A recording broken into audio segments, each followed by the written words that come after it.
औज़ुबिल्लाहिमिनश्शैतानिर्रजीम बिस्मिल्लाहिर्रहमानिर्रहीम। अस्सलाम वालेकुम। क्या हाल है आपके स्टूडेंट्स? ठीक ठाक हैं, खैरियत से हैं? अच्छा जी, आज हमारा ये लेक्चर नंबर 12 है। Subject is everyday science. और लास्ट लेक्चर तो दोनों बहुत ही ज़्यादा मज़ेदार और बहुत ही ज़्यादा टेक्निकल थे। आज सोचा थोड़ा सा आपको लाइटर नोट के ऊपर हम लेक्चर्स को लेकर चलें। तो वेदर भी कैसा है? वेदर भी अच्छा हो रहा है मेरा ख्याल है ना। तो आज हम मुस्लिम साइंटिस्ट को पिछले 3 लेक्चर्स में हमने मुस्लिम साइंटिस्ट कवर नहीं की, तो आज कोशिश करते हैं कि जो मुस्लिम साइंटिस्ट कुछ हैं हमारे पास उनको हम थोड़ा सा कवर करने की कोशिश करें और उनकी डिटेल्स को गो थ्रू करते हैं। तो चलें जी, let's start the today's lecture. हम शुरू करते हैं आज का लेक्चर। और सबसे पहले जो आज हमारे पास साइंटिस्ट हैं दैट इज इब्न अल नफीस। ठीक है, 12th सेंचुरी इनका टाइम पीरियड था। और आपको जो नजर आ रहा है सामने कि इनका काम आपको देखते ही नजर आ गया होगा कि it is about the heart, blood circulation और इन चीजों के ऊपर था। तो ये देखेंगे ये सारी बातें मुसलमानों ने 18वीं 8वीं सदी, 9वीं सदी, 10वीं और 11वीं और 12वीं, ये 5 जो सदियां थी इसमें मुसलमानों का बहुत ज्यादा काम था। और इस दौरान आप देखें कितनी ऐसी इन्वेंशन हैं जो अगर आप नेट पे गूगल करें तो वो आपको 18वीं और 16वीं सदी में मिलती हैं, जो अंग्रेज़ों के नाम से मिलती हैं। वो ऑलरेडी ये मुस्लिम साइंटिस्ट, ये जब आपका लेक्चर सीरीज पूरी होगी तो इंशाल्लाह ताला आप कई सारे ऐसे स्टूडेंट्स रेडी होंगे जिनको ये पता होगा कि what Muslim have been contributed in the society, specially in the field of science. जो लोग कहते हैं ना, ये मुस्लिम का मतलब या दाढ़ी रखने का मतलब ही सिर्फ मौलाना बन जाना है, तो यहाँ पर ये चीज़ आप देखें कि they all have a mustache and beard but they have work hard for explaining the different natural phenomenas. ठीक है, जैसे कुछ दिल का धड़कना, बारिश का बरसना, ये सारी चीजें they are explaining the things. So let's start our today's lecture. The first scientist today we are going to cover is Ibn al-Nafis. His era was the 12th century. किस चीज के लिए मशहूर थे? Reputed physician and renowned expert of Shafi's school of jurisprudence. ठीक है, हजरत इमाम शाफी रहमतुल्लाह अलैह के जो हैं वो मानने वालों में तो ये लाइन यहाँ पे लिखी हुई है। इसका भी हमारे साइंस से कोई ताल्लुक नहीं है, तो लेकिन he was a reputed physician. Physician जो थे रेपुटेड थे और बड़े नामी गिरामी फिजिशियन थे, और इनकी डिटेल्स जो हैं वो बहुत ज़्यादा हमें नज़र आती हैं। तो लिहाजा ये बात हमें समझ में आ गई कि ये किस तरीके से इन्होंने काम को गो थ्रू किया जी। ओके, तो he also discovered the pulmonary blood circulation. Pulmonary artery, pulmonary veins जो हैं ब्लड की सफाई सफाई के लिए मौजूद होती हैं, और ब्लड सर्कुलेशन के जो मामला हैं इनको डिस्कवर किया, which was later discovered 3 centuries later. ठीक है, तो अब आप देखें, मैंने आपको बताया ना कि आप किसी गोरे के नाम से देखेंगे, फॉर एग्जाम्पल इसी को गूगल कर लीजिएगा कि who discovered the pulmonary blood circulation, तो आपको 3 सेंचुरी आगे 12वीं सेंचुरी में 3 जमा करें तो 1500 एंड समथिंग में कोई आपको गोरा साइंटिस्ट नजर आएगा जिसने ये काम किया। लेकिन ये जो काम मुसलमानों का, ये किधर जाता है? तो बहरहाल we should being a Muslim we should acknowledge the work of our ancestors, जो उन्होंने काम किया और उस काम के नतीजे में हम इस काम को आगे बढ़ा पा रहे हैं। First describe the constitution of a lung, bronchi and coronary arteries. इन्होंने लंग को, यानी कि आपके जो फेफड़े हैं उनको, ब्रोंकाई के अंदर जो ऑक्सीजन को प्योरीफाई करती है ब्रोंकाई वो, और कोरोनरी आर्टरीज जो ब्लड को ले जाने लाने की रिस्पॉन्सिबल है लंग से ऑनवर्ड्स, उसको भी इन्होंने सबसे पहले डिस्क्राइब किया। He also elaborated the function of coronary arteries as a feeding the cardiac muscles. Cardiac muscles को जो है क्या कहते हैं, फीडिंग करने के लिए फंक्शन ऑफ कोरोनरी आर्टरीज। तो this was the contribution by the Ibn Nafis. ठीक है, इसी तरह अब क्योंकि बहुत सारे मुस्लिम साइंटिस्ट हैं, this is our lecture number 12, तो मैं बेटा चाह रहा हूँ कि ज्यादातर ओवरव्यू दूं, बहुत डिटेल में हम ना जाएं। लेकिन इस लेक्चर में भी हमने आखिर में जो याकूब अल हिंदी को हम कवर कर रहे हैं, तो उसमें इंशाल्लाह उनकी एक वीडियो क्लिप भी मैंने ऐड की है। जैसे हमेशा मैं कोशिश करता हूँ कि लेक्चर इंटरेस्टिंग और आप लोगों की समझ में आ सके। So let's start. ठीक है, आगे चलते हैं। इब्न नफीस के बाद ये इब्न अल बातिर है, great Spanish Muslim botanist and pharmacist हैं। बॉटनिस्ट किसे कहते हैं? वो लोग जो जड़ी बूटी और पौधों के ऊपर रिसर्च करता है, he called them a botanist. ठीक है, और फार्मासिस्ट क्योंकि उन जड़ी बूटियों से, हर्ब एंड शर्ब से दवाइयाँ भी बनती हैं, तो जाहिर सी बात है जो बॉटनिस्ट है वो कोई ना कोई बॉटनी से स्टडी किए हुए पौधे, जड़ी बूटी, पत्तों से मेडिसिन भी बनाता है। तो he also renowned as a pharmacist के तौर पे मुझे he classified and gave the name of plants kingdom over which the modern botany is based. क्योंकि ये बॉटनिस्ट थे और उस जमाने में क्लासिफिकेशन नहीं थी, साइंटिस्ट को बस साइंटिस्ट रिसर्च करने वाला कहता था। लेकिन उन्होंने उस जमाने में बायोलॉजी के जो ये ब्रांच है बायोलॉजी की, आपको पता है ना 2 ब्रांचेस होती हैं, बॉटनी एंड जोलॉजी। zoology जानदार से निकली, जानवरों से निकली है, तो जानवरों के बारे में जो हम डिटेल्स पढ़ते हैं वो बॉटनी पीछे इब्न नफीस के बारे में अगर आप बात करें और हम आपसे कौन जी zoology या बॉटनी, तो आप कहेंगे zoology, क्योंकि इंसान is also the social animal. तो यहाँ पे इन्होंने बॉटनी की क्लासिफिकेशन दी, प्लांट किंगडम को क्लासिफाई किया, ठीक है, और उसको बताया कि कौन से किंगडम में क्या होता है, हर्ब्स हैं, शर्ब्स हैं, देखें से नीचे वाला है, gathered the herbs and new plants from Spain to Syria, ठीक है, and extracted the medicine from them, जैसे ऊपर वाली लाइन में लिखा हुआ है। ये बेटा अगर आप नोटिस करें तो क्या बात आपको नजर आ रही है इसके अंदर जनाब, क्या बात नजर आ रही है आपको इसके अंदर के इन्होंने क्या किया, ये फार्मर्स भी थे और ये बॉटनिस्ट भी थे, यही थी ना बात। ये देखें यहाँ पे इधर नजर आ रहा है, ये फार्मर्स भी हैं और ये बॉटनिस्ट भी हैं। तो ये वाली जो लाइन हमें पढ़ी अभी हमने, इस वाली लाइन में हमें यही बात बताई जा रही है कि इन्होंने गैदर्ड किया न्यू प्लांट्स की इंफॉर्मेशन, जो कि कौन करता है, बॉटनिस्ट, बिल्कुल ठीक है। और आगे की क्या बात बता रहा है कि उसने एक्सट्रैक्ट भी किया मेडिसिन फ्रॉम देम, जो कि किसका काम है, फार्मिस्ट का काम है। तो ये दोनों लाइनें पढ़ के हमें अंदाजा हुआ कि ये जो बात इधर लिखी गई है अबाउट हिम, तो वो बिल्कुल ट्रू है कि ये जो है मुस्लिम साइंटिस्ट है, बॉटनिस्ट और फार्मिस्ट दोनों हमारे पास इनके बारे में। Let the foundation of a herbal medicine, इन्होंने जड़ी बूटों से इलाज के लिए जो है वो फाउंडेशन बना ली और क्या कहते हैं उसके ऊपर बात काम शुरू किया। He works considered as authority in the plant, उनके कामों को जो है वो प्लांट यानी कि क्योंकि बॉटनिस्ट है और बॉटनी जैसे शुरू में मैंने बताया it is the study of the plants, herb shrub, तो उनका जो काम है वो ऑथेंटिक और अथॉरिटी माना जाता है किसके ऊपर माना जाता है, प्लांट्स के ऊपर, because he was the famous and the earliest botanist of the time, ठीक है। अच्छा, अब आगे की तरफ अगर हम चलें तो किताबुल जमई फी अदविया फारसी लफ्ज है दवाइयों के लिए, और ये इन्होंने अल मुगनी, ठीक है, ये इनकी एक किताब है, 20 chapter dealing with the disease of head, year, cosmetics and fever, ये इनके एरिया ऑफ रिसर्च है, जो सर, कान, कॉस्मेटिक्स, जो स्किन के ऊपर चेंजिंग और फीवर बुखार के हवाले से ये अल बातिर का कारनामा है, ठीक है। सेकंड बुक जो इनकी फेमस है बेटा वो है किताबुल जामी फिल अदविया अल मुफ्जादा, ठीक है, ये इंसाइक्लोपीडिया किसे कहते हैं, जहाँ डिटेल इंफॉर्मेशन मौजूद होती है, डिक्शनरी से भी थोड़ी सी डिस्क्राइब हो, डिक्शनरी में तो मीनिंग्स होते हैं, encyclopedia consider the explanation of it is an encyclopedia in the botany which 1400 medical drugs and describe, पीछे पढ़ा था हमने किसका था, 760 मेडिकल ड्रग्स के बारे में उन्होंने बताया था। और आगे अब हम यहाँ पे पढ़ते हैं इब्न बातिर के बारे में भी, तो इनका भी जो वर्क है वो इससे रिलेटेड हमें नजर आ रहा होता है, नजर समझ में आई बेटा बात ये। तो अल बातिर वाज द फेमस वन, ठीक है। अच्छा जी, अब यहाँ तक पढ़ लिया, अब अगले साइंटिस्ट को हम चलते हैं। अगले साइंटिस्ट में हमारे पास कौन है, हमें अभी ये तूसी साहब को भी नहीं पढ़ना, ये हम आगे पढ़ेंगे, इदरीसी साहब को भी नहीं पढ़ेंगे और सिंध इब्न अली मूसा को भी अभी नहीं पढ़ेंगे। Today our target study is about the al Kindi, ये भी बहुत फेमस है और इन्होंने क्या काम किया है, he contributed in the field of music, metrology and optics. Optics तो पीछे हम पढ़ के आ चुके हैं, इब्न हैशम में भी आंखों के मुतालिक, लाइट के मुतालिक जब भी पढ़ रहे हैं तो वो ये म्यूजिक आप सबको पता है।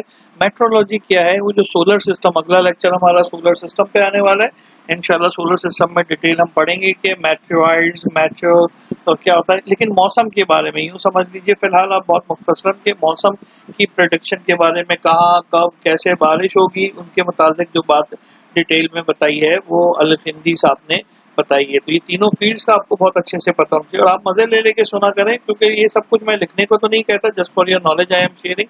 फिर आपसे वो सवालात होते हैं कि जनाब इनके बारे में आप लिखें, तो आपने तो बहुत मुख्तसरन लिखना होता है, वही एग्जाम भी होगा, लेकिन आपको डिटेल्स पता होनी चाहिए, बिकॉज आपके पेपर में जो MCQs आ रहे हैं वो आपको जो है ना क्या कहते हैं ऐसे ही आएंगे जब तक आप उनको डिटेल डिस्कस नहीं करेंगे। Let me take a sip of a T.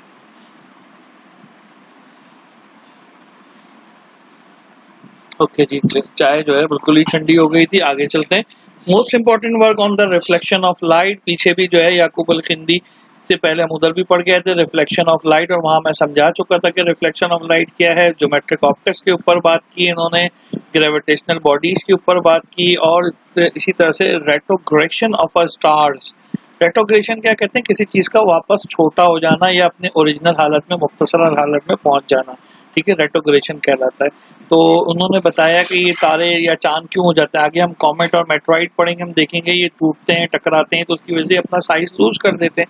और यही बात देखें उस जमाने में ना दूरबीनें थी ना चीजें थी, तो भी इन्होंने रेट्रोग्रेशन ऑफ अ स्टार्स को एक्सप्लेन किया। जैसे the reason why rain heavy falls in the certain places, के कुछ जगहों पे बारिश क्यों नहीं होती, क्यों होती है बहुत जगह पे बारिश, उनकी रीजंस इन्होंने बताई थी। पढ़ने को बेटा बहुत कुछ है। अब आप देखिए ये सारी बातें हम आज 2020 में बैठकर भी हैरत से सुन रहे हैं। और आप सोचिए कि ये साइंटिस्ट, इसका ईयर क्या है 801 से 873, 8वीं सदी के ये साइंटिस्ट हैं। तो hats off to these Muslim scientist जिन्होंने हमारे लिए, आपके लिए नेशन तक नाम रोशन किया। हमारे और आपकी तरफ पबजी और दूसरे गेम्स में अपना टाइम वेस्ट नहीं कर रहे, सोशल एंटरटेनमेंट के नाम पे घंटों अपना वक्त बर्बाद करने के बजाय they have done a very critical and very important research.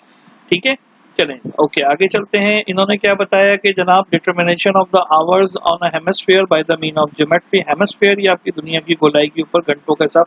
उसके अलावा इन्होंने the reason by the highest part of a sky is cold, के ये वजह बताई कि ऊपर का हिस्सा ज्यादा कोल्ड क्यों होता है। By near the earth is warm, जमीन के करीब का जो स्काई का आपका हिस्सा होता है वो जो है क्या कहते हैं, आसमान का जो हिस्सा होता है वो वार्म होता है। ये आपका एमसीक्यूज में भी पॉसिबली आ सकता है। The reason for the cloud formation, बादल क्यों बनते हैं। Calculation making the instrument to determine the distance of heavenly bodies.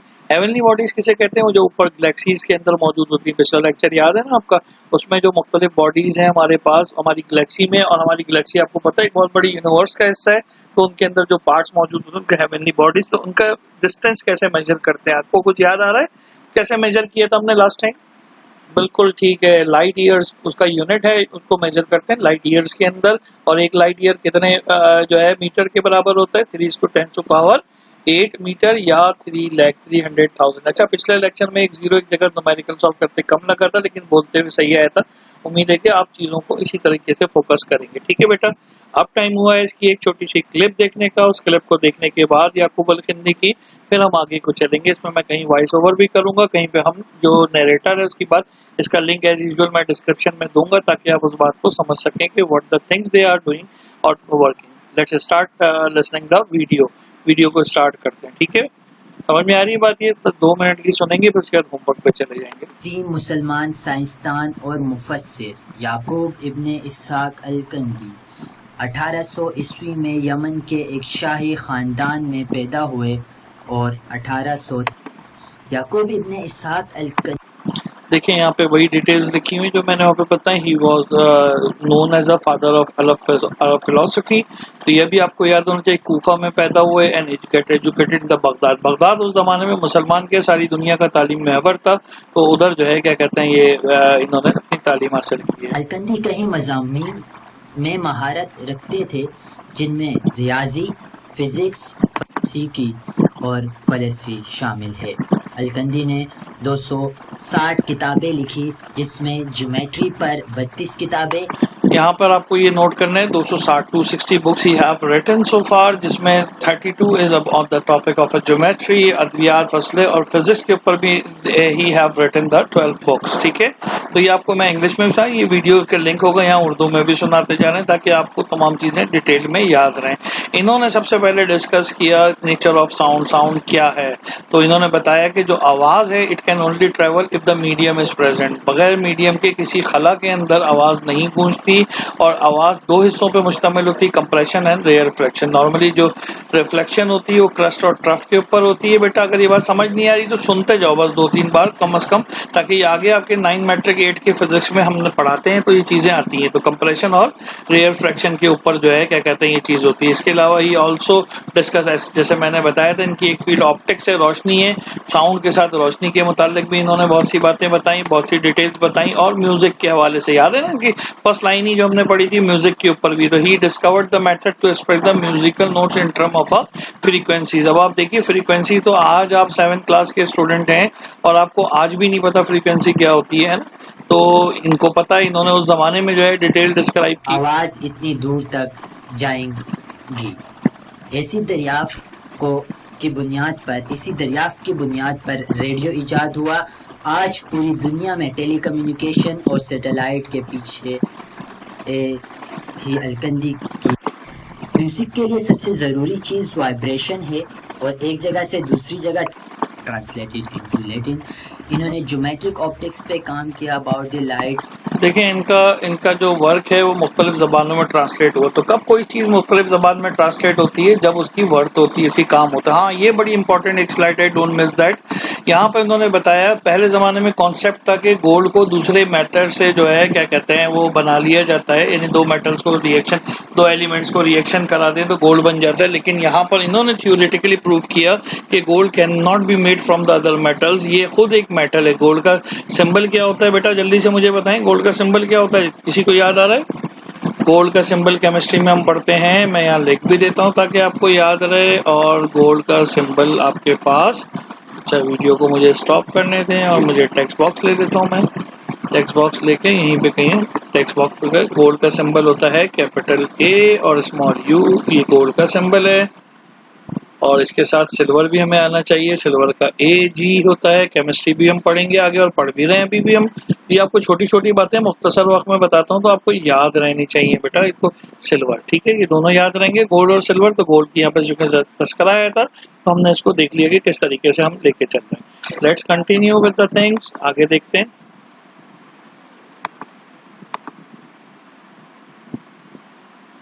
किया कि किसी और मेटल से टाइड्स और मेट्रोलॉजी, ठीक है, टाइड्स और मेट्रोलॉजी मौसमियात के हवाले से ये किस तरीके से बदलते, मैंने आपको बताया मौसम कैसे, बारिश कैसे होती, चीजें मेट्रोलॉजिक भी थे ये इन चीजों के हवाले से। और आगे हमारा अगला लेक्चर आ भी रहा है इन चीजों के ऊपर, वो भी काम करते हैं। He did the considerable on the medicine, इन्होंने मेडिसिन पे भी काम किया था और कई सारी मेडिसिन देखा था, तकरीबन 200 के करीब कितनी थी। और al Kindi was also the father of cryptography. बेटा ये अब एक बिल्कुल ही नई चीज आपके पास आ गई, क्रिप्टोग्राफी। क्रिप्टोग्राफी होती क्या है और इंक्रिप्शन होती क्या है? किसी भी चीज को कोडवर्ड में अगर कर दें तो वो इनक्रिप्ट कहलाता है। इनक्रिप्ट, ENCRYPT, इनक्रिप्ट, सही, इनक्रिप्शन कहलाती है। हम किसी मैसेज को भेज, फॉर एग्जांपल आपने कोडवर्ड में अम्मी को बता दिया, अब्बू के सामने कि दी मुझे पैसे चाहिए, अब्बा को पता भी नहीं चला, अम्मी बेचारी सिफारिश करके कर रही होती है, तो वही क्रिप्टोग्राफी। आजकल क्रिप्टो करेंसी बिटकॉइन की शक्ल में बहुत पॉपुलर हो रही है। अगर आप लोग नेट देखते हैं, चीजें देखते हैं तो सुनने की हद तक रखिए सिर्फ ये बातों को, जरा से इनको भी देख लेते हैं क्या कह रहे हैं। इस्लामी फौज की राजदारी को यकीनी बनाने के लिए इन्होंने क्रिप्टो लैंग्वेज की एनालिसिस का नजरिया पेश किया, यानी किसी भी इबारत को मखसूस कोडिंग में लिखना और फिर इसे बेवक्त ज़रूरत इसको सही है। इसकी मैं आपको मिसाल एक दे देता हूँ क्रिप्टोग्राफी की, ताकि आपको पता चले कि जनाब क्रिप्टोग्राफी होती क्या है। तो ये जैसे इसने भी बताया, मैंने भी आपसे यही कहा कि क्रिप्टोग्राफी है क्या हमारे पास, उसको कोड वर्ड में लिखना है, ठीक है। What is cryptography? What is cryptography? ठीक है, क्रिप्टोग्राफी क्या है? It is an art of hiding actual data behind the coded words, ठीक है, कोडेड वर्ड्स। अब मैं आपको इसकी मिसाल देता हूँ। फॉर एग्जांपल मेरा नाम मजहर है, MAZHAR, मजहर। अब मैं आपको मजहर इस तरह से लिख के दिखाऊं, अगर कि मैं कुछ बॉक्स ले लूं यहाँ पे और मैंने मजहर ऐसे लिखा M, फिर उसके बाद A, फिर मैं बराबर में गया Z, है ना, आप तरतीब नोट करें। फिर मैंने यहाँ H लिखा और यहाँ पे मैंने आगे R लिखा। अब देखिए, अगर मैं किसी को ये वाला टेक्स्ट भेजता हूँ बेटा, तो इसको नहीं पता चल रहा कि ये मजहर है, अनलेस के किसी को ये पता हो कि पहला वर्ड ऊपर, दूसरा नीचे, फिर तीसरा ऊपर, चौथा नीचे। जिसको मैं ये कोड करना, डिकोड करना बताऊंगा, वो उसको डिकोड कर देगा, ठीक है। अब इसी को बड़ी एग्जाम्पल में लेंगे तो और मुश्किल आपको नजर आएगा। जैसे मजहर के साथ मंजूर लगा देते हैं, तो MAZHAR और फिर यहाँ पे इधर M आ गया, फिर ऊपर चले गए, M के बाद A आ गया, A के बाद N आ गया, N के बाद Z आ गया, Z के बाद एक O आ गया, O के बाद एक और O आ गया, फिर इधर आपके पास एक R आ गया, ठीक है ना। अब ये देखो ऊपर वाला क्या लग रहा है, मजरूजुजू, और ये आमानू, है ना, ये लग रहा है। अब ये क्रिप्टेड टेक्स्ट हो गए, जिसको ये नहीं पता, मैं सब उसको कोड बताऊंगा, इसको पढ़ना कैसे, ऊपर से नीचे पढ़ो, तो वो अरेंज करके लिखेगा, पहला, दूसरा, तीसरा, चौथा, पांचवा, छठा, सातवां, आठवां, नौवां, दसवां। जब वो इस तरह से अरेंज करेगा तो वो मजर मंजूर बनेगा, वरना ये मजरजूर और आमनू ये पता नहीं क्या दो वर्ड्स हैं तो कोड वर्ड में हो गया। This is what we call the cryptography. तो एक क्वेश्चन ये आपके पास सामने हो गया, एग्जाम्पल हो गया, आप लोग अपने अपने नाम की एग्जाम्पल देंगे इधर और उसको उसी तरह से डेटा को लेके चलेंगे। तो ये अलकिंदी का एक बहुत ही इंपॉर्टेंट काम है बेटा, उम्मीद है मजा भी आया होगा और समझ में भी आया होगा। Let's back to the topic. ये हमने स्लाइड्स की मैं लिंक दे दूंगा। तो अब होमवर्क की तरफ चलते हैं तेजी से क्विकली कि होमवर्क हमारे पास क्या क्या है इसके अंदर। एस्ट्रॉइड मेट्रॉइड तो अगले लेक्चर्स में आएंगे। What we need to do is question number 1 lecture number 12। ठीक है, होमवर्क इसमें क्वेश्चन नंबर 1 जो हमारे पास है वो है दी राइट द कंट्रीब्यूशन ऑफ इब्ने नफीस, है ना। एक हमने ये साइंटिस्ट पढ़ा इब्ने नफीस, पहला साइंटिस्ट है। दूसरा इसी तरह अब आप समझ गए होंगे, दूसरा क्वेश्चन मैं क्या दूंगा, कंट्रीब्यूशन ऑफ, पूरा सारा वही लिखना है। दूसरा साइंटिस्ट हमने आज क्या पढ़ा, बातिर साहब, इब्ने बातिर, इब्ने बातिर, वो आपको स्लाइड्स नजर भी आई होंगी इसके अंदर। और तीसरा क्वेश्चन हमारे पास किसका है, कंट्रीब्यूशन ऑफ अल-खिंदी, अल-खिंदी, ठीक है, अल-खिंदी। चौथा क्वेश्चन इसमें मैंने आज आपको अभी जो बताया कि व्हाट इज क्रिप्टोग्राफी, क्रिप्टोग्राफी इसके बारे में आपने लिखना है। इसका आंसर भी मैंने दे दी, सारे आंसर्स आपके सामने मौजूद हैं। आपको होमवर्क भी नजर आ रहा है लेक्चर 12 का। ऑल द बेस्ट, उम्मीद है एंजॉय किया होगा अपने मुस्लिम साइंटिस्ट के काम कारनामे। और इसमें जो चीजें ये इन्फॉर्म कर रहे होते हैं मैं उसकी डिटेल्स आपके साथ शेयर करता जा रहा होता हूँ कि कौन सी चीज कैसी, थोड़े से छोटे लेवल पे, ताकि आपको पता चले कि जनाब क्या बात कह रहे हैं सर और क्या वो उनके कॉन्ट्रीब्यूशन है। अगले लेक्चर्स तक अपना ख्याल करें। अगला इंशाल्लाह कमेंटर्स पे होगा। एक लेक्चर अभी आपका कंप्यूटर और रोबोट के ऊपर भी बाकी है, उधार है, इंशाल्लाह वो भी हम करते हैं तरतीब के साथ साथ। Hope you are enjoying and learning a lot, keep learning and because knowledge is power. Take care of yourself from Noor city and high star group of schools and girls college. अल्लाह हाफिज।